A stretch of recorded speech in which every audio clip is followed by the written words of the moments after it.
अब आज वाली क्लास ऑनवर्ड्स डिस्कस करते हैं बहुत important topic, that is functions. अब देखो, फंक्शंस को सोचो कि पूरे सिलेबस का, अगर हम केवल बात करें कंप्लीट आईआईटी के सिलेबस की, तो आईआईटी के सिलेबस का 1/3 पोर्शन एक्चुअली कैलकुलस है।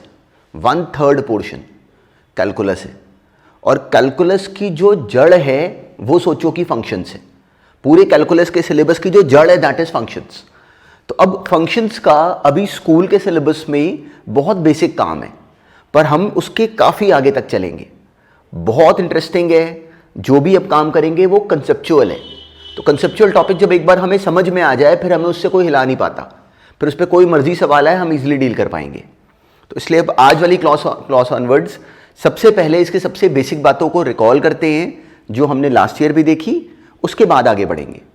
अच्छा, रिकॉल करो, हमने फंक्शंस को कभी ऑब्जर्व करा हुआ है रिलेशन से उठता हुआ। रिलेशंस हमने नाम करा, रिलेशन से फंक्शन में कैसे एंट्री करते हैं ये हमने सुना हुआ है नाम, पर आज वाली क्लास शुरू उसी बात से करते हैं। तो पहले इस करे हुए पॉइंट को रिकॉल करो। अब देखो, रिलेशंस की डेफिनेशन हम जानते थे। रिलेशन कैसे डिफाइंड होता है? सिंपली मान लो हम एक सेट ए गिवन है, एक सेट बी गिवन है, तो जब एक रिलेशन हम डिफाइन करते हैं सेट ए से सेट बी के ऊपर, तो रिलेशन कैसे कनेक्टेड होता है? सेट ए के एलिमेंट्स किसी तरीके से सेट बी के एलिमेंट से जाके जुड़ रहे हैं। पर फंक्शन हमने ये नाम करा हुआ है कि फंक्शन भी एक तरह का रिलेशन ही है। Function is actually a special kind of relation only, but the only condition is that this, कि अब हमने ये डेफिनेशन सुनी हुई है, इसको याद रखना, अगर नहीं पता तो उसको लिख लो। फंक्शन एक ऐसा रिलेशन है such that every element of set A, every element of set A has a unique image in set B। इसको सुनना दोबारा, every element of set A has a unique image in set B। अब इसमें काम की बात क्या है कि इस डेफिनेशन को तोड़ो। इसकी पहली रिक्वायरमेंट क्या है कि every element of set A has an image। अब सुनना ध्यान से, every element of set A has an image। इसका मतलब क्या हुआ कि जब हमने रिलेशन करा था, तो रिलेशन में याद करो कि ऐसा हो सकता था कि सेट ए के कुछ एलिमेंट्स हों जो कि इधर कनेक्टेड हों। मान लो ये और ये एलिमेंट कनेक्टेड है, ये कनेक्टेड ही नहीं है, ऐसा हो सकता था। लेकिन एक रिलेशन के फंक्शन बनने के लिए शर्त ये है कि सेट ए के हर एक एलिमेंट की सेट बी में इमेज होनी चाहिए, ये पहली शर्त है। तो अब की बार अगर हमें कोई ये रिलेशन देगा तो हमें समझ में आएगा कि वो फंक्शन नहीं है। क्यों? क्योंकि यहां पे ऐसे के एलिमेंट्स आ गए जो कि कनेक्टेड नहीं है।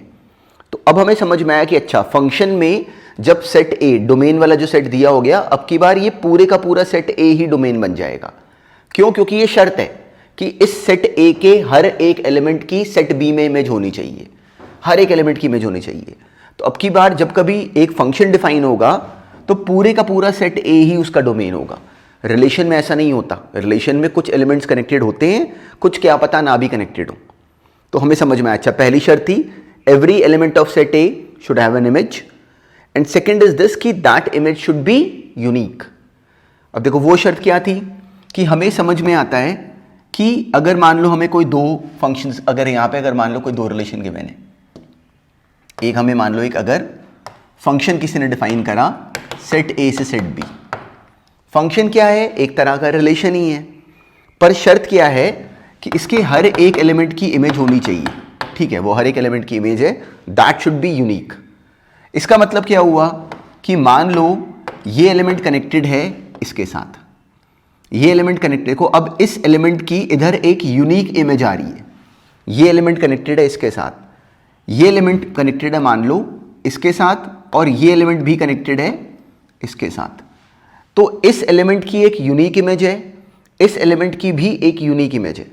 मतलब इस फंक्शन में इस एलिमेंट को लिए जाने पे ये कनेक्ट होता है, इस एलिमेंट को इसमें लिए जाने पे बी का ये कनेक्ट होता है।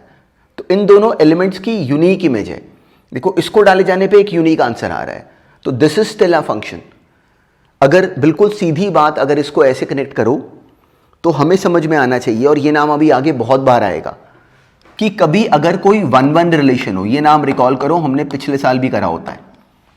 अगर कोई 1-1 रिलेशन है, मतलब वन एलिमेंट इसका कनेक्टेड है वन एलिमेंट उसके साथ, तो जो 1-1 रिलेशन है वो फंक्शन होगा। देखो, 1-1 रिलेशन फंक्शन होगा। अगर कभी मैनी वन रिलेशन आ जाए, जैसा कि यहां पे आ रहा है मतलब many elements of set A are connected with one element of set B, तो हमें ये समझ में आता है कि वो भी फंक्शन है। क्यों? क्योंकि देखो इस एलिमेंट की यूनिक इमेज आ रही है, इसकी भी यूनिक इमेज आ रही है। कई बार बच्चे कंफ्यूज होते हैं कि इसकी तो दो आ रही है वापस, तो उससे कंफ्यूज नहीं होना, क्योंकि ये इसकी प्री इमेज है, और प्री इमेज अगर एक से ज्यादा हो उसके बारे में हमें कुछ नहीं कहा गया, बस इसकी यूनिक इमेज होनी चाहिए, वो है। पर कभी अगर ये सिचुएशन आए रिलेशन में, वन मेनी रिलेशन, मतलब कभी अगर मान लो ऐसा हो जाए कि ये कोई रिलेशन डिफाइंड है और इस एलिमेंट का ये आंसर भी आ रहा है और इस एलिमेंट का ये आंसर भी आ रहा है, तो जो ये रिलेशन में सिचुएशन बनी, this is a one many relation. बिल्कुल ध्यान से सुनना, ये था वन वन रिलेशन, ये था मेनी वन रिलेशन। तो one one relation is a function. क्यों? क्योंकि हर बार इस एलिमेंट की यूनिक इमेज है। Many one relation is also a function, but one many relation is not a function. क्यों नहीं है फंक्शन? क्योंकि अब की बार इस एलिमेंट की यूनिक इमेज नहीं है। तो बिल्कुल इस बात को ध्यान में रखना और ये लाइन अपने मन में पूरी तरह डाल के चलना कि वन वन रिलेशन फंक्शन होता है, मेनी वन रिलेशन फंक्शन होता है, वन मेनी रिलेशन फंक्शन नहीं होता। बिल्कुल बेसिक सा पॉइंट है, पर इस बात पे भी आईआईटी में 3-4 बार तो इसी पे क्वेश्चन आया हुआ है, और लोग क्योंकि इस बेसिक सी बात को नहीं पकड़ पाते, तो इसलिए उनका क्वेश्चन यहीं से गलत होना शुरू हो जाता है। पर अभी इसका क्या रोल है, ये कैसे काम आएगा, वो सब देखेंगे। पर पहली बात हमारे दिमाग में जो अभी जानी चाहिए वो ये कि एक बार ये पिक्चर हमें पहले से जो पता भी थी लास्ट ईयर, वो हम रिकॉल कर पाएं कि हमें समझ में आता है कि रिलेशन जो है वो कैसे क्वालिफाई करता है फंक्शन बनने के लिए। तो क्या है condition? Every element of set A should have an image, जो हमने ऊपर देखा, and that image should be unique. तो इन दोनों हिस्सों को अगर एक रिलेशन पूरा करेगा तो वो फंक्शन है। चलो अब इसके आगे इसी से रिलेटेड पॉइंट ऑब्जर्व करो। अभी आज वाली क्लास में ना काफी ज्यादा रोल रहेगा थ्योरी का, पर एक बार जब इस टॉपिक की थ्योरी हमें पल्ले पड़ गई, उसके बाद सारे क्वेश्चंस हमने खुद करने हैं सॉल्व। तो इसलिए केवल फोकस करना सबसे पहले कि हमें ये पूरी तरह वर्ड बाय वर्ड हर बात समझ में आए। तो अब देखो क्या होता है कि फंक्शन को अपने मन में ऑब्जर्व करो। देखो क्लास में बिल्कुल this is the first point जो कि हर बार बिल्कुल फोकस पे मेरा पूरी तरह ध्यान होता है कि एक बच्चे के दिमाग में ये जाए कि फंक्शन को सोचो कि जैसे एक मशीन है, सिंपल एक मशीन है। एक मशीन अब क्या काम करती है कि मान लो, अब सोचो जो जिस तरीके से वो हमें फंक्शन लिख के देंगे, मान लो हमें फंक्शन ऐसे किसी ने डिफाइन करके दे दिया। ये हमें क्या बताया गया कि एक फंक्शन डिफाइंड है सेट ए से सेट बी के ऊपर, तो उसमें जो ए है वो उस फंक्शन का डोमेन है, जो बी है वो उस फंक्शन का कोडोमेन है। अब फंक्शन ये काम कैसे करता है वो हमें नीचे बताया जाएगा। तो अब हमें बताया गया कि y is equal to f x है। तो अब जैसे हमने देखना है वो इतनी सी बात है कि सोचो कि जो फंक्शन है वो एक्चुअली एक तरह की मशीन है। f is a machine. इस मशीन में एक रॉ मटेरियल x जाता है और ये मशीन इस रॉ मटेरियल को कुछ चेंज करके एक नया प्रोडक्ट y बना के बाहर गिराती है। अब y कहाँ पे लाई करता है? y लाई करेगा एक्चुअली इस b के अंदर। तो इस मशीन में अलग अलग x की वैल्यूज डाले जाने पे, x की वैल्यूज कहाँ से डालनी है? a से।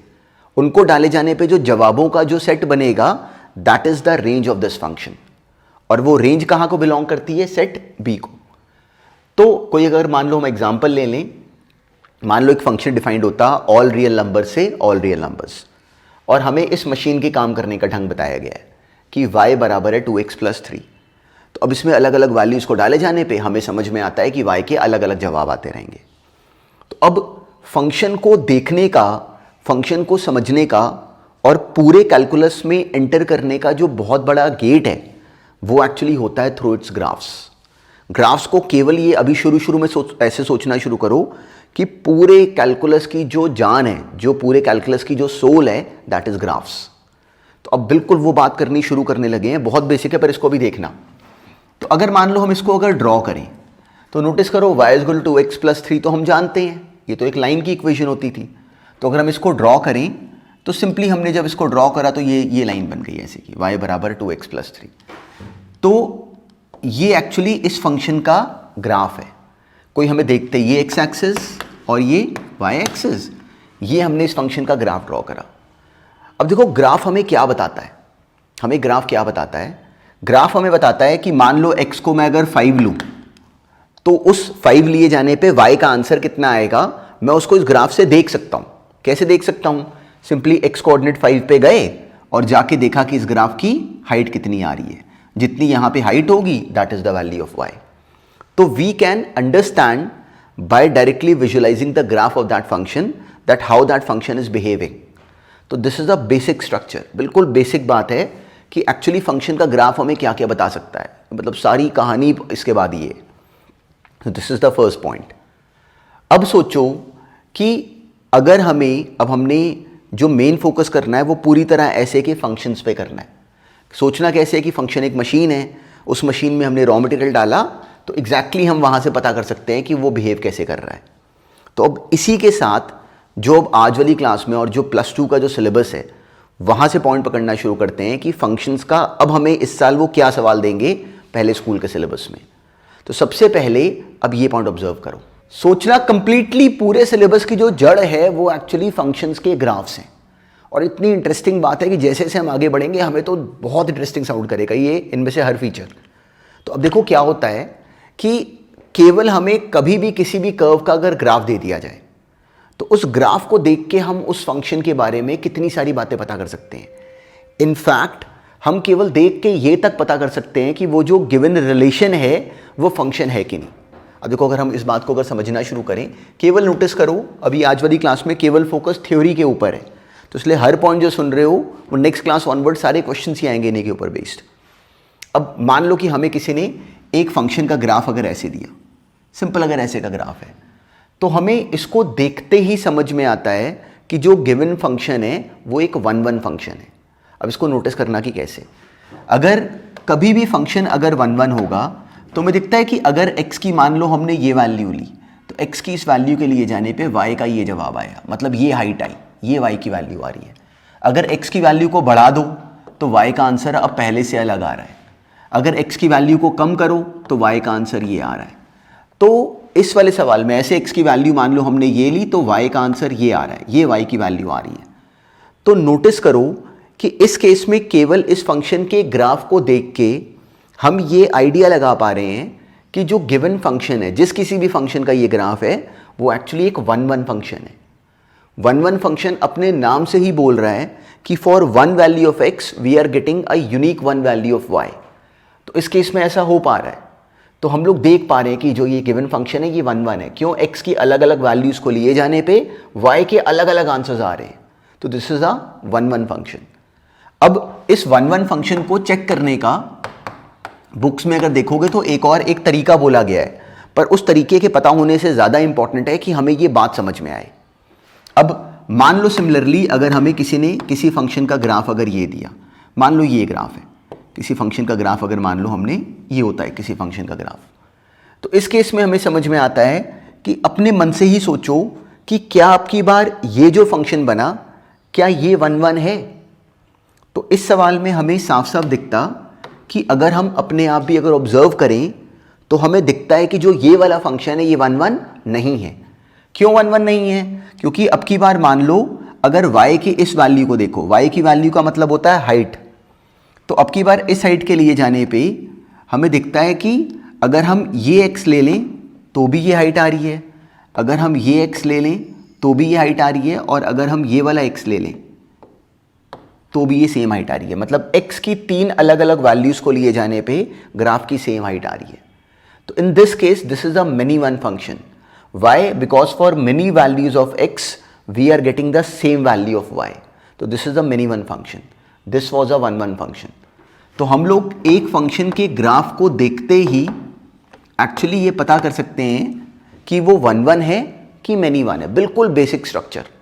अब नोटिस करो जो हमने इससे पहले एग्जांपल करा था वो था y = 2x + 3, तो हमें देखते ही पता था कि वो 1-1 है। बिल्कुल कमाल का पॉइंट है, बहुत बेसिक स्ट्रक्चर है, पर इतनी बेसिक अकल हमें चाहिए सबको। अब क्या होता है कि अब इसके लिए बुक्स में एक नाम लिखा होता है, वो नाम हमें अब देखते ही समझ में आएगा कि हमें पहले से आता है। वो होता है हॉरिजॉन्टल लाइन टेस्ट। कुछ याद नहीं करना, कोई डेफिनेशन नहीं समझनी, बस इस बात का मतलब समझना। हॉरिजॉन्टल लाइन टेस्ट क्या होता है कि हमें कहते हैं कि अगर हमें ग्राफ में अगर कोई हॉरिजॉन्टल लाइन ड्रॉ करें पैरेलल टू x एक्सिस, तो अगर वो ग्राफ को कभी भी, अगर वो लाइन ग्राफ को अगर एक से ज्यादा बार कट करती है तो उस केस में वो जो फंक्शन होगा वो मेनी वन होगा।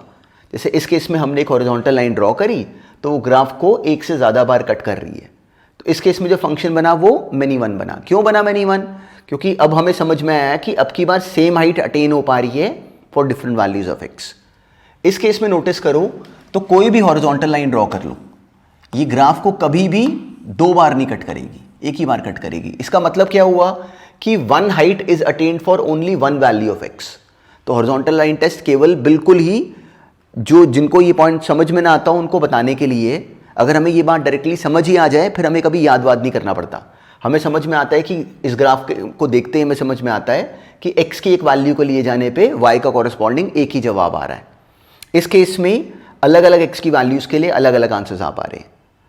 तो अब बिल्कुल ऐसे ही सोचो कि अगर हमें कोई ये देता है एक फंक्शन का ग्राफ, तो अब इसको देखते ही हमें जवाब बनता है हमारे मन में कि नहीं कि ये कैसे का फंक्शन बना, मेनी वन। क्यों? क्योंकि अब की बार ये हाइट अटेन हो पा रही है अलग अलग एक्स की वैल्यूज के लिए। तो we are able to see this thing, तो we should be able to visualise this thing, this is the foremost requirement. तो सबसे पहले हमें ये बात की समझ है कि वन वन और मेनी वन स्कूल के सिलेबस के बियॉन्ड अगर हमें देखना पड़े केवल ग्राफ के थ्रू तो हम देखते ही पता कर सकते हैं। अच्छा, अब सिमिलर सिचुएशन में सोचो, मान लो किसी ने हमें कभी कोई कर्व को ऐसे ड्रॉ करके दे दिया, सिंपल पैराबोला, चलो राइट हैंडेड पैराबोला जो हमने करा होता है, मान लो किसी ने ये दे दिया। तो अब ये देके हमसे पूछा कि बताओ कि ये कैसे का फंक्शन है, क्या ये वन वन है, क्या ये मेनी वन है, या क्या है ये। तो इस सवाल में अब हमें सबसे पहले देखते ही ये समझ में आना चाहिए कि अब की बार x की एक वैल्यू को लिए जाने पे कॉरस्पॉन्डिंग y के दो आंसर्स आ रहे हैं। देखो y का आंसर ये भी आ रहा है और y का आंसर ये भी आ रहा है इस x के लिए जाने पे। तो if for one value of x we are getting more than one values of y, तो this is a one many relation, और वन मेनी रिलेशन तो फंक्शन ही नहीं होता। तो हम लोग इस फंक्शन, इस वाले रिलेशन के ग्राफ को देखते ही हम बता सकते हैं कि ये फंक्शन नहीं है। क्यों नहीं है? क्योंकि हमने देखा कि अब की बार x की एक वैल्यू को लिए जाने पे y के एक से ज़्यादा आंसर्स आ रहे हैं। इनफैक्ट हमें कोई भी मान लो बना के, कुछ भी बना के दे दें, मान लो किसी ने हमें एक सर्कल ही दे दिया, हमें किसी ने मान लो ऐसे स्माइली बना के दे दी, हमें किसी ने ये दे के कहा कि बताओ ये फंक्शन है कि नहीं, तो हमें देखते ही समझ में आता है कि x की एक वैल्यू को लिए जाने पे y के कितने सारे आंसर्स आ रहे हैं। x की एक वैल्यू को लिए जाने पे अगर हाइट अगर एक से ज़्यादा बार ये ग्राफ अगर कट कर रहा है तो ये रिलेशन फंक्शन नहीं है। क्यों नहीं है? क्योंकि x की एक वैल्यू को लिए जाने पे y के एक से ज़्यादा आंसर्स आ रहे हैं। याद रखना, इन सारी बातों पे क्वेश्चंस आएंगे तो उन सब सवालों में बस यही थ्योरी लगेगी। ये क्यों कर रहे हैं? क्योंकि इन सब पॉइंट्स पे क्वेश्चंस हैं। तो the first task is this कि हमें बिल्कुल पूरी तरह घुटा हुआ हमारे माइंड में कि इन सबको कैसे ऑब्जर्व करना है। तो ये वाला रिलेशन फंक्शन नहीं है, ये वाला रिलेशन भी फंक्शन नहीं है। अगर मान लो हमें कोई एक सिंपल सर्कल दे देता है तो हमें क्लैरिटी है कि कोई भी सर्कल अगर दे दोगे तो वो फंक्शन नहीं बनेगा। क्यों फंक्शन नहीं बनेगा? क्योंकि हमें क्लैरिटी है कि फंक्शन लिए जाने पे, सिंपली एक फंक्शन लिए जाने पे, वो एक सर्कल लिए जाने पे x की एक वैल्यू लो तो वो दो बार काटेगा ही काटेगा। तो this is never a function.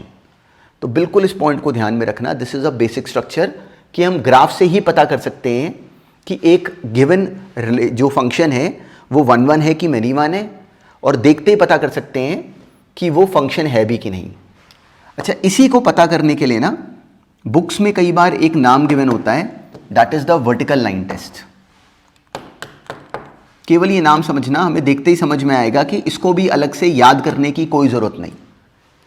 ये क्या होता है कि अगर कभी भी हमें एक ग्राफ अगर गिवन हो और उसमें एक वर्टिकल लाइन ड्रॉ करे जाने पे पैरेलल टू वाई एक्सिस, अगर वो उस ग्राफ को एक से ज़्यादा बार कट कर रही हो, अगर वर्टिकल लाइन टेस्ट क्या होता है कि if a line drawn parallel to the y axis, vertical line हमने ड्रॉ करी, अगर वो इस ग्राफ को अगर एक से ज़्यादा बार कट करती है तो हम कहते हैं कि वो जो रिलेशन है वो फंक्शन नहीं है। क्यों नहीं है? वो बात अब हमें दिखती है साफ साफ कि अगर एक वर्टिकल लाइन ड्रॉ करोगे, मतलब एक x हमने सेम रखा, वो y को एक से ज़्यादा बार अगर कट कर रही है तो उसका मतलब एक x की वैल्यू के लिए जाने पे y के एक से ज़्यादा जवाब बन रहे हैं। तो इसलिए in that case the given relation would not be a function. तो बस हमें ये बेसिक बात की समझ है, याद नहीं करना, कोई वर्टिकल लाइन टेस्ट हमने याद नहीं करना, कोई हॉरिजॉन्टल लाइन टेस्ट हमने याद नहीं करना, हमने ये फिगर को देखने की समझ पकड़नी है। अब स्कूल के सिलेबस में वन वन फंक्शन और मेनी वन फंक्शन जो नाम आएंगे उनको स्कूल के सिलेबस में हमने कैसे रिप्रेजेंट करना है, that is the first task. तो जो मार्क्स ऑब्टेन करने हैं स्कूल में, जो हमें जो नंबर मिलेंगे वो मिलेंगे इस बात के ऊपर बेस्ड। तो अब सबसे पहले कुछ ऐसे ग्राफ्स रिकॉल करते हैं जो हमने पहले करे भी हुए हैं, पर फटाफट एक बार उनको रिकॉल करते हैं क्योंकि अब हमें वो पूरे सिलेबस में हेल्प करेंगे। तो अब ये नोटिस कर, अब देखो मॉडुलस एक्स हम जानते हैं, पर हमें समझ में आता है कि ये फंक्शन अगर हमें ऐसे बोला जाए y बराबर मॉड एक्स के, तो हमें क्लैरिटी है कि ये अगर इसको ड्रॉ करें तो वो ये बनता है। हमने इसको बहुत बार यूज़ भी करा होता है, हमें क्लैरिटी है डायरेक्टली बस ये ऐसे v बना देना है। तो अब जो काम की बात है वो ये कि इसको देखते ही अब हमें ये समझ में आता है कि actually this is a many one function. हमें दिखता है कि y की कोई वैल्यू लिए जाने पे कॉरस्पॉन्डिंग x के एक से ज़्यादा आंसर्स आ रहे हैं। तो अगर y की किसी वैल्यू को लिए जाने पे x के एक से ज़्यादा आंसर्स आ रहे हैं तो वो मेनी वन फंक्शन है। पर चलो हमें इसका ग्राफ आना चाहिए। बिल्कुल ऐसे ही अगर हम रिकॉल करें तो ग्रेटेस्ट इंटीजर फंक्शन है। अब ये नाम भी हमें समझ में आता है, इसको बोलते कैसे होते हैं, y इज इक्वल टू जिंट x। हमने इसको बोलने का तरीका समझा हुआ है, y इज इक्वल टू जिंट x। जिंट x का डायरेक्टली मतलब क्या होता है कि अब हमें समझ में आता है कि ये फंक्शन काम क्या करता है। ये भी मशीन है, ये मशीन काम क्या करती है कि इसके अंदर कोई भी नंबर डालो, उस नंबर के अंदर आने वाला जो सबसे बड़ा इंटीजर होगा वो वाली वैल्यू ये निकालेगा और y को दे देगा। क्या करेगा, इस मशीन के अंदर हम कोई भी नंबर डालें, उस नंबर में आने वाला जो सबसे बड़ा इंटीजर होगा, मान लो हमने इस मशीन में 5.3 डाला, तो 5.3 में जो सबसे बड़ा इंटीजर आ पा रहा है दैट इज 5, जो उसका फ्रैक्शनल पार्ट आ रहा है दैट इज 0.3। तो जो y का जवाब बनेगा वो 5 होगा। अब मान लो हमने इसी मशीन में x को डाला 5.9, तो 5.9 में जो इंटीजर आ रहा है वो अभी भी 5 है, जो फ्रैक्शनल पार्ट आ रहा है दैट इज 0.9। तो सोचो कि जो एक्स्ट्रा जो फ्रैक्शनल पार्ट होगा वो छोड़ देगा, जो बिल्कुल जो चेंज होगा वो छोड़ देगा, जो कंप्लीट अमाउंट होगा वो ये पकड़ेगा। तो 5.9 का जो जिंट का जो जवाब आएगा दैट वुड बी अगेन 5। अब कई बार होता क्या है कि we tend to round off, वो नहीं करना। मान लो x अगर 5.99999 भी अगर होता, x अगर 5.99999 भी अगर होता, तो भी इस मशीन में डाले जाने पे जो y का आंसर आता वो 5 ही आता। अगर x 6 होता तब y का आंसर 6 बनता। मतलब उस नंबर में आने वाला जो सबसे बड़ा इंटीजर होगा वो वाली वैल्यू निकाल के ये y को दे देगा। तो this is a first understanding. देखो जिंट ऑफ 2.75 कितना आया 2, जिंट ऑफ 3 कितना है 3, जिंट ऑफ 0.74 कितना है 0। तो क्यों है 0.74, देखो 0.74 कहाँ पे होगा, 0 और 1 के बीच में होगा। तो 0 और 1 के बीच में आने वाले नंबर का जो सबसे बड़ा इंटीजर उसमें आ पा रहा है वो 0 है। तो this is the greatest integer function. तो जहाँ पे कंफ्यूजन आती है वो आती है नेगेटिव वैल्यू के लिए। अब मान लो जिंट ऑफ -7.45 हो, तो हमें गलती से लगता है कि जिंट ऑफ -7.45 को आना चाहिए -7। तो अब जो काम की बात है वो ये कि दैट वुड बी -8। अब देखो क्यों, जब हमने -7.45 बोला तो are we able to understand कि -7.45 एक ऐसा नंबर है जो कि -8 और -7 के बीच में, -8 और -7 के बीच में। तो -7.45 के अंदर आने वाला जो सबसे बड़ा इंटीजर है दैट इज -8, -7 नहीं है, -7 उससे बड़ा नंबर है। पर अब सोचो कि अगर x 7.45 होता तो 7.45 के जिंट का जो जवाब आता वो 7 आता, लेकिन -7.45 के जिंट का जो आंसर आएगा दैट वुड बी -8। क्यों, क्योंकि इस नंबर के अंदर आने वाला जो सबसे बड़ा इंटीजर है दैट इज -8, इसके अंदर आने वाला सबसे बड़ा जो इंटीजर होता वो 7 होता। तो इस बेसिक समझ को हमने हमेशा ध्यान में रखना। अब इसी बात का यूज करते हुए अगर हम इसका ग्राफ बनाएं तो हमें ये क्लैरिटी होती है। बहुत छोटी बातें हैं ये, पर हमें क्लैरिटी होती है। देखो 0 से 1 के बीच में कोई भी नंबर लो तो इसका आंसर 0, लेकिन जैसे ही x को 1 करोगे इसकी हाइट 1 हो जाएगी, इसलिए यहाँ पे ऐसे सर्कल बना दिया। 1 से 2 के बीच में कोई भी नंबर लोगे उसके जिंट का आंसर 1, और एग्जैक्टली 2 लिए जाने पे 2 मिसिंग है, इसलिए यहाँ पे सर्कल बना दिया। 2 पे इसकी हाइट 2, 2 से 3 के बीच में 2, ऐसे -1 से 0 के बीच में -1, -2, -3। तो हमें जिंट का ग्राफ बिल्कुल क्लियरिटी में समझ में आता है कि ऐसा होता है, और हमें याद नहीं करना पड़ता, हमें पता ही ऐसा क्यों होता है। अब बिल्कुल ऐसे ही नेक्स्ट देखो, अब बिल्कुल सेम तरीके से ये ग्राफ भी ध्यान में रखना। जो नेक्स्ट पॉइंट है that is y equal to x minus जिंट x। ये क्या करता है कि सिंपली कोई भी इंटीजर, हमने अभी जिंट x वाला नाम देखा, तो अगर हम किसी भी नंबर में से अगर उसका इंटीग्रल पार्ट अगर मान लो हटा दे, तो हमें समझ में आता है कि जो बचेगा that would be it's fractional part, केवल उसका जो फ्रैक्शन वाला पार्ट है अब की बार वो बच गया। तो फ्रैक्शन पार्ट हमेशा कैसा होता है, 0 से 1 के बीच में। तो अब इसका जो ग्राफ है वो भी हमें बहुत काम आता है, केवल उसका स्ट्रक्चर समझो, कुछ याद वाद नहीं करना होता। ये सोचो कि अगर हम 0 से 1 के बीच में कोई भी नंबर अगर लेते तो जिंट x क्या हो जाता, 0, क्या बचा अकेला y इक्वल टू x। तो simply y equal to x वाली लाइन हमने ड्रॉ करी, लेकिन अब सोचो x को अगर हमने डाला 0.5 तो जिंट x 0 है, आंसर आया 0.5। x को डाला 0.8 तो आंसर आया 0.8, x को डाला 0.9 तो y का आंसर आया 0.9। लेकिन जैसे ही हमने x को 1 डाला, अब ये जिंट x भी 1 हो गया, तो इसका आंसर क्या हो गया, 0। x को 1 लिए जाने पे y का आंसर देखो 0 आ रहा है। फिर जब x को 1.1 डाला तो y का आंसर कितना आएगा, 1.1 माइनस 1 मतलब 0.1, फिर 0.2, फिर 0.3, फिर 0.4। लेकिन जैसे ही x को 2 डालोगे y फिर से 0 हो जाएगा। तो उसका ग्राफ इसके बाद भी ऐसी सिंपल एक लाइन बनती और ऐसे ही बार बार। तो हमें क्लैरिटी है कि जिंट x माइनस जिंट, और ऐसे ही नेगेटिव में भी -1 से 0 भी, फिर -2 से -1, बिल्कुल सेम ग्राफ बनता रहेगा। क्यों? क्योंकि हमें समझ में आता है कि इसका आंसर हमेशा कैसा रहना है, 0 से 1 के बीच में। तो कहीं ना कहीं हमें ये क्लैरिटी है कि जो इस फंक्शन की रेंज बनेगी वो कैसी बनेगी, 0 से 1, जिसमें 0 पे क्लोज्ड है, 1 पे ओपन है। क्यों? क्योंकि हमें ये पूरी तरह ये पिक्चर समझ में आती है, और देखते ही हमें क्लैरिटी है कि ये कैसा है, मिनी 1। एक y की वैल्यू कितने सारे x की वैल्यूज़ के लिए आ रही है। तो बस इस पॉइंट की हमें 100% क्लैरिटी होनी चाहिए। इसका यूज़ क्या है वो क्वेश्चंस के बीच में आता रहेगा, पर पहले केवल आज वाली क्लास में थ्योरी रिकॉल करते हैं। अब ऐसे ही हमने नेक्स्ट करा हुआ सिग्नम फंक्शन। सिग्नम फंक्शन की डेफिनेशन क्या है कि mod x बाय x होता है जब x 0 नहीं है, और 0 जब x 0 है। तो सोचो अगर x पॉजिटिव होता तो mod x बाय x क्या हो जाता, 1। तो इसलिए इसका आंसर 1 होता है जब x पॉजिटिव है। x के पॉजिटिव होने पे सिग्नम x कितना होता है, 1। x के नेगेटिव होने पे सिग्नम x कितना होता है, -1, और x के 0 होने पे 0।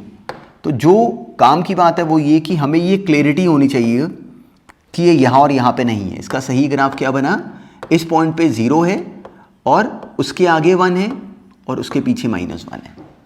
तो हमें क्लैरिटी है कि पॉजिटिव वैल्यू के लिए सिग्नम x का आंसर क्या आएगा, दिस इज साइन फंक्शन। ये केवल हमें एक गिवन टर्म का साइन बता रहा है। तो अगर पॉजिटिव तो इसका जवाब 1, अगर नेगेटिव तो इसका आंसर -1। तो हमारे माइंड में बस ये क्लैरिटी हमेशा बनी रहती है। इसका क्या फ़ायदा है वो डायरेक्टली क्वेश्चंस के बीच में अप्लाई करना शुरू करेंगे। तो चलो, अब आज वाली क्लास में हमने केवल अभी एक ब्रॉडर पिक्चर समझी कि इस टॉपिक में होना क्या है। तो अब इतनी बातों पे बेस्ड क्वेश्चंस करते हैं डिस्कस। अभी हमने बहुत कम जो पॉइंट्स करे, केवल इन पॉइंट्स का बहुत बेसिक सा एप्लीकेशन देखना शुरू करते हैं। अब ये सॉल्व करो। अब देखो, अभी हमने ये क्वेश्चन करा डील, हमें गिवन था y equal to mod x। तो अब हमें क्लैरिटी क्या थी, y square equal to 4x। ये क्या बनाएगा, पैराबोला। हमने ए ऑप्शन में हमें बनाने की नीड नहीं, पर हमें क्लैरिटी है कि इसकी फिगर ये है। तो अब ये क्या बना, 1 में नहीं, हमें विजिबल है कि ये तो 1 में नहीं है। सेकंड क्या था, y is equal to mod x, हमें उसका ग्राफ आता था। मॉडुलस x क्या बनता है, सिंपली v हमने बनाया। हमें क्लैरिटी है कि ये फंक्शन है क्योंकि ये मिनी 1 है, ये फंक्शन नहीं है क्योंकि हमें विजिबल है कि ये 1 में नहीं है। नेक्स्ट क्या था, x square plus y square is equal to 1, that was a circle, वो भी हमें क्लैरिटी है कि वो 1 में नहीं है। नेक्स्ट था x square minus y square is equal to 1, देखते ही हमें समझ में आता है कि वो भी 1 में नहीं है। ये क्या बना लास्ट वाला, हाइपरबोला। तो हमें ये पूरी तरह बेसिक सेंस में एग्जाम में, स्कूल में हमें वो ये सवाल दे ना दें, पर हमें कहीं ना कहीं अंदर अंदर ये क्लैरिटी ऐसे की होनी शुरू होनी चाहिए। यही बेस है सारे सिलेबस का। अब बिल्कुल ऐसे ही सिंपल सा नेक्स्ट क्वेश्चन करो। अब देखो इसका जवाब क्या बना इस केस में, बी। कौन सा फंक्शन बना, अकेला बी वाला, बाकी कोई भी नहीं है। अब नेक्स्ट करो। अब इस क्वेश्चन में भी ट्रिक कोई नहीं थी। हमने अभी अभी ये नाम सुना कि वन वन फंक्शन होने का मतलब क्या होता है। हमें क्लैरिटी है कि one element of set x is connected with one element of the other set. Set ए का एक एलिमेंट कनेक्टेड है सेट बी के एक एक एलिमेंट के साथ। तो अब सिचुएशन कुछ एक्चुअली ऐसे की है, इस वाले सेट में 1 2 3 एलिमेंट्स हैं, इस वाले में ABC एलिमेंट्स हैं। हम चाहते हैं कि 1 किसी एक से कनेक्ट हो, 2 किसी से कनेक्ट हो, 3 किसी से कनेक्ट हो। तो अब क्या इस सवाल को हम ऐसे सोच सकते हैं कि एक तरह से सोचो, हमने इन तीन लोगों को हमने 3 चेयर्स पे बैठाना है। तो 3 लोगों को 3 कुर्सियों में बैठाना है, 1 किसी पे बैठेगा, 2 किसी और पे, 3 किसी और पे। तो 3 लोगों को 3 चेयर्स पे बैठाने के नंबर ऑफ वेज कितने हो गए, हमने करा होता परमुटेशन कॉम्बिनेशन में 3 फैक्टोरियल। तो डायरेक्टली हमारा जवाब क्या बन गया, 3 फैक्टोरियल विच इज 6 वेज। 6 हमारा फाइनल आंसर था। तो it was again a very simple question, पर इसका सेंस कहां से उठाना है दैट इज इंपॉर्टेंट। अच्छा, अब इसमें और बहुत सारे चेंज वाले क्वेश्चंस आते हैं, पर ये बिल्कुल उसकी शुरुआत है, इट इज द बिगिनिंग। क्योंकि अब आज वाली क्लास में हम लोग केवल इन नामों को, इन नेम्स को देखना शुरू कर रहे हैं, तो इसलिए केवल ये सेंस साथ में हमारी बेसिक पकड़ बननी शुरू होनी चाहिए, इसी को फिर आगे पुश करेंगे। अब ऐसे ही ये नेक्स्ट पॉइंट देखते हैं। अब देखो मेनी वन फंक्शन नाम हम जानते हैं, वन वन फंक्शन नाम भी हम जानते हैं, केवल बस इतना सा नया पॉइंट है कि वन वन फंक्शन को बोलने का एक और नाम होता है, दैट इज इंजेक्टिव फंक्शन। कोई ट्रिक नहीं है, बिल्कुल कंफ्यूज नहीं होना, केवल ये समझना कि ये वन वन फंक्शन बोलने का ही एक और ढंग है। किसी को बोलना है कि फंक्शन वन वन है तो उसको बोलेंगे कि इंजेक्टिव फंक्शन है। तो दिस इज वन स्ट्रक्चर। तो हमें ये नाम पता है, मेनी वन है तो कोई नाम नहीं अलग से, वन वन के लिए अलग से नाम है इंजेक्टिव फंक्शन।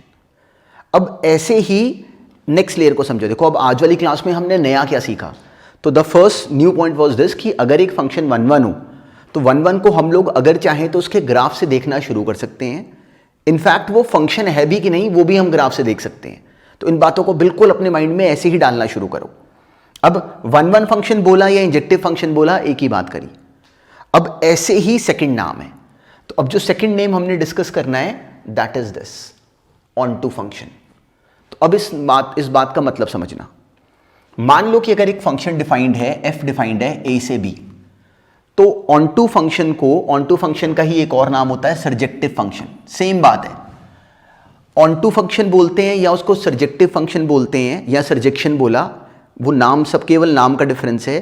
काम की बात क्या है कि जब एक फंक्शन डिफाइंड होता है a से b, तो हमें क्लैरिटी है कि a क्या होता है उसका डोमेन, b क्या होता है उसका कोडोमेन। तो अब जो a में से कुछ एलिमेंट्स b के एलिमेंट्स को कनेक्ट करते हैं, तो जो a के एलिमेंट्स b के एलिमेंट्स को कनेक्ट करते हैं वो क्या होते हैं, वो होते हैं इस फंक्शन की रेंज। रेंज कहां पे होती है, रेंज का घर क्या है, रेंज का घर है ये b। पूरी की पूरी रेंज इस b के अंदर ही होगी, कोई भी एलिमेंट बाहर तो हो ही नहीं सकता। क्योंकि अगर सोचो रेंज का कोई भी एलिमेंट अगर बाहर है मतलब इसकी कोई उधर इमेज नहीं बन रही, इसका मतलब। तो अगर इसके किसी एलिमेंट की अगर इमेज नहीं बन रही तो हमें समझ में आता है कि फिर तो वो फंक्शन ही नहीं है। फंक्शन होने के लिए इसके हर एक एलिमेंट की इसमें इमेज तो होनी चाहिए। अब जो इमेज होंगी वो क्या बनी, रेंज। तो हमें यहां से समझ में आता है कि जो रेंज है एक फंक्शन की, वो या तो कोडोमेन के मतलब पूरी तरह b के बराबर होगी या फिर कोडोमेन का सबसेट होगी। रेंज क्या होगी, या तो पूरी तरह कोडोमेन के बराबर होगी, it is either equal to और a subset of this. Range या तो इसका सबसेट होगी या फिर इक्वल टू कोडोमेन होगी। तो अब इतनी सी बात है कि अगर कभी रेंज कोडोमेन के बराबर हो, रेंज और कोडोमेन मान लो सेम हो जाए, मतलब सेट बी में कोई, देखो अब यहां पे अगर हम लोग इसको, अगर हम इसको विजुलाइज करें तो यहां पे देखो ये अब की बार 2 एक्स्ट्रा एलिमेंट्स आ रहे हैं, इनकी इधर कोई प्री इमेज नहीं है। तो कोडोमेन अब की बार बड़ा सेट है, रेंज छोटा सेट है। तो अगर रेंज कोडोमेन का के पूरी तरह बराबर हो, मतलब उसमें कोई एक्स्ट्रा एलिमेंट्स ना हो, तो हम कहते हैं कि that function is an on to फंक्शन, या फिर that function is a surjective function. Same नाम कि if every element of B is the F image of some element of A. इसका मतलब क्या हो गया कि जो रेंज है वो कोडोमेन के बराबर है। तो अगर रेंज कोडोमेन के बराबर होगी तो हम बोलेंगे कि उस केस में जो फंक्शन है that is an on to function. जैसा कि अब की बार हम लोग अगर विजुलाइज करें तो यहां हो रहा है, देखो हर एक एलिमेंट की पीछे कोई ना कोई कनेक्शन है। मतलब रेंज क्या है इस फंक्शन की, y1 y2 y3 y4, और वही इसका कोडोमेन है। इस केस में अब की बार रेंज कम है, B1 B2 B3 B4 ही केवल रेंज है, B5 एक्स्ट्रा है। तो अब की बार कोडोमेन बड़ा है, रेंज छोटी है। तो अगर कोडोमेन और रेंज बराबर हैं तो फंक्शन होता है ऑन टू फंक्शन या फिर सर्जेक्शन या सर्जेक्टिव फंक्शन। और अगर कभी रेंज कोडोमेन का सबसेट हो जैसे कि यहां पे है तो उसको कहते हैं इनटू फंक्शन। कोई ट्रिक नहीं, केवल नाम है। तो आज वाली क्लास में हमने फर्दर अभी ये सिंपल सा नाम सुना कि ऑन टू इनटू क्या होता है। ऑन टू क्या होता है, बिल्कुल हमें फटाफट क्लियर है। ऑन टू फंक्शन क्या है, रेंज और कोडोमेन सेम। इनटू फंक्शन क्या है, रेंज सबसेट है कोडोमेन का। बिल्कुल बेसिक सा नाम है। तो अब हमने आज के दिन में एक नाम सुना इंजेक्टिव फंक्शन। अभी अभी क्या था वो, 1 1 चेक करना। एक और नाम करा ऑन टू फंक्शन। तो अब इतना सा नाम केवल आज याद करके जाओ, कोई ट्रिक नहीं, पहली क्लास है कि कोई फंक्शन अगर 1 1 हो, 1 1 हो वो फंक्शन, और साथ में वो फंक्शन अगर ऑन टू भी हो जाए। तो ऐसे कह लो कि एक फंक्शन अगर इंजेक्टिव हो, 1 1 का मतलब क्या है, इंजेक्टिव हो, और साथ में वो फंक्शन अगर सर्जेक्टिव भी हो जाए, सर्जेक्टिव भी अगर हो जाए तो हम मिला के बोलेंगे कि वो फंक्शन एक बाइजेक्टिव फंक्शन है। अब जो हम लोग जो कमिंग क्लास में जो क्वेश्चंस करने शुरू करेंगे वो सारे के सारे इस बात के ऊपर बेस्ड होंगे कि वो हमें सवाल देंगे कि check whether a given function is bijective और नॉट।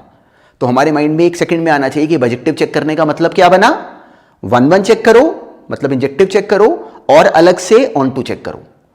ऑन टू चेक करने का प्रोसेस क्या है, अब इसको नोटिस करो और याद रखना। कोई ये क्वेश्चन बोले कि चेक करो कि ये गिवन फंक्शन ऑन टू है कि नहीं, तो ऑन टू का मतलब क्या होता है कि हमने पता करना है कि रेंज कोडोमेन के बराबर है कि उसका सबसेट है। तो क्या करेंगे उसके लिए, याद रखना ये बात। क्या करेंगे कि अगर नोटिस करो तो कोडोमेन तो हमें हमेशा ही दिया होगा, अकेला हमारा काम फिर क्या होगा। तो जैसे ही हमें सवाल आए कि चेक करो कि ये फंक्शन ऑन टू है कि नहीं, तो हमारा काम क्या है, उस फंक्शन की रेंज निकालना। याद रखना, ऑन टू चेक करने का मतलब फंक्शन की रेंज निकालना। रेंज अगर कोडोमेन के बराबर है तो ऑन टू है, रेंज अगर कोडोमेन का सबसेट है तो इन टू है। बिल्कुल इस पॉइंट को ध्यान में रखना। नेक्स्ट क्लास में हमने काम ही यही करना है बस।